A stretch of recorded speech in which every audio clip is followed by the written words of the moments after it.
Present DSC exams జరుగుతున్నాయి. అందరూ కష్టపడి 6 ఇయర్స్‌గా వెయిట్ చేసి ఎగ్జామ్ అటెండ్ అవుతున్నారు, రాస్తున్నారు. ఇప్పుడు ప్రెజెంట్ ఇంకా కొన్ని ఎగ్జామ్స్ జరుగుతున్నాయి. ఇంకా కొన్ని రోజులు జరుగుతాయి. అయితే ఇందులో నార్మల్‌గా రాసి ఎగ్జామ్ అటెండ్ అయ్యేవాళ్ళు కొంతమంది అయితే, ఇంకొంతమంది డిజేబుల్ పర్సన్స్, అంగవైకల్యం ఉన్నవాళ్ళు. అందులో కొంతమంది కంటి చూపు సరిగ్గా కనిపించని వాళ్ళు కూడా ఉంటారు. వాళ్ళకి ఏం చేయాలి? మనం చదివి చెప్తూ ఉంటే వాళ్ళు ఎగ్జామ్ చెప్తారు, ఆన్సర్ చెప్తారు పలానా అని చెప్పి. ఇలా చెప్పడానికి గవర్నమెంట్ ఒక స్క్రైబ్ అనే ఒకళ్ళని వాళ్ళకి అలర్ట్ చేస్తుంది. ఎందుకంటే వాళ్ళు కంటి చూపు సరిగ్గా చదవలేరు కాబట్టి, అంగవైకల్యం ఉన్న వాళ్ళు ఎవరైనా సరే, ఎలాంటి అంగవైకల్యం ఉన్న వాళ్ళకైనా సరే ఒక స్క్రైబ్ని అలాట్ చేస్తారు.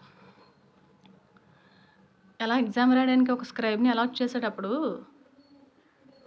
ఇక్కడ డిఎస్సి ఎగ్జామ్ అనేసరికి లాంగ్వేజెస్ ఉంటాయి. తెలుగు మీడియమా, ఇంగ్లీష్ మీడియంలో ఎగ్జామ్ రాయాలా, ఏ మీడియంలో ఎగ్జామ్స్ రాస్తారని నోటిఫికేషన్ మనం పెట్టుకుని అప్లై చేసేటప్పుడు అడుగుతారు. స్క్రైబ్ తెలుగు మీడియం అయితే ఓకే, ఇంగ్లీష్ మీడియం అయినా ఓకే. కానీ తెలుగు మీడియం వాళ్ళకి స్క్రైబ్ని అలాట్ చేసేటప్పుడు అసలు తెలుగు కూడా సరిగా చదవడం రాని వాళ్ళని స్క్రైబ్గా ఇస్తే ఎలా రాస్తారండి exam? At the same time English కూడా సేమ్ అంతే. ఇంగ్లీష్ మీడియం వాళ్ళకి కూడా సేమ్ అంతే. వాళ్ళకి అంగవైకల్యం వల్ల ఇంకొకరు సపోర్ట్ తీసుకుని రాయవలసి ఉంటుంది. కానీ నార్మల్గా అయితే ఎగ్జామ్ వాళ్ళు రాసేసుకుంటారు కదా.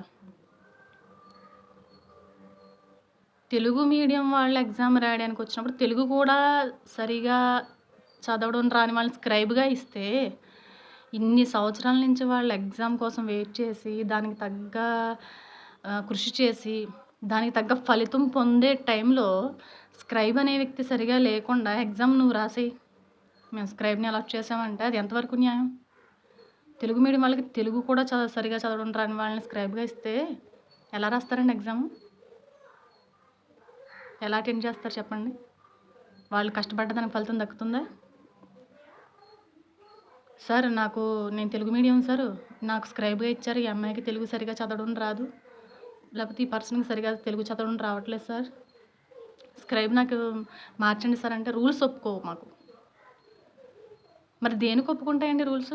తెలుగు మీడియం వాళ్ళకేమో ఇంగ్లీష్ మీడియం చదువుకున్న వాళ్ళని స్క్రైబ్గా ఇచ్చి, మేము చదువుతాం ఇంగ్లీష్లో, నువ్వు అర్థం చేసుకుని నాకు చెప్పు అని చెప్తే, ఇందులో ఇంకా టైమింగ్ ఎక్కడ సరిపోతుంది? ఇచ్చిన టైమింగ్లో వాళ్ళకి ఇచ్చిన టైమింగ్ ఎంత? ఈ స్క్రైబ్ చదివే వాళ్ళకి సరిగా చదవకుండా, వాళ్ళ ఎగ్జామ్ సరిగా అటెండ్ చేయకుండా ఉండే ఇదిలో ఇంకా ఎగ్జామ్కి వాళ్ళు దేనికి అర్హత పొందుతారండి? అసలు ఏం సాధిస్తారు వాళ్ళు? ఇప్పటివరకు చదువుకున్నదంతా గాల్లో పోయినట్టేనాక.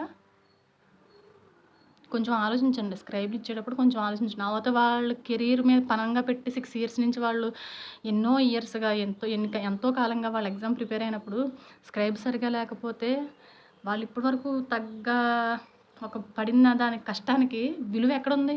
విలువ ఎక్కడిచ్చాం? అదంతా వేస్ట్ అయినట్టే కదా. మళ్ళీ మీరు చెప్పగలరా ఇందులో వాళ్ళు వెల్‌గా పార్టిసిపేట్ చేయగలరు అని? కొంచెం స్క్రైబ్ని అలాట్ చేసేటప్పుడు ఆలోచించండి.